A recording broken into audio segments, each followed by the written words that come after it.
السلام علیکم ورحمۃ اللہ وبرکاتہ۔ محترم ناظرین، آپ تمام کا ایک بار پھر فانوس اسٹوڈیو پر استقبال ہے۔ آج کی ہماری ویڈیو حورم نام کے متعلق ہے۔ حورم نام کا مطلب جاننے کے لیے ویڈیو کو آخر تک ضرور دیکھیے۔ نام حورم، جنس مؤنث، زبان فارسی، مطلب میری حور۔ حورم فارسی زبان کا لفظ ہے۔ یہ نام لڑکیوں کے لیے استعمال کیا جاتا ہے۔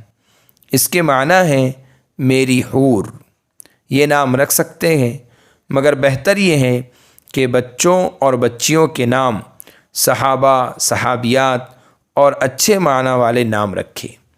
اگر آپ کو ہماری ویڈیو پسند آئی ہو تو لائک کیجئے، شیئر کیجئے، کمنٹس میں بتائیے کہ آپ کو اگلی ویڈیو کس نام پر چاہیے، اور چینل کو سبسکرائب کرنا نہ بھولیں۔ جزاکم اللہ خیر و احسن الجزاء۔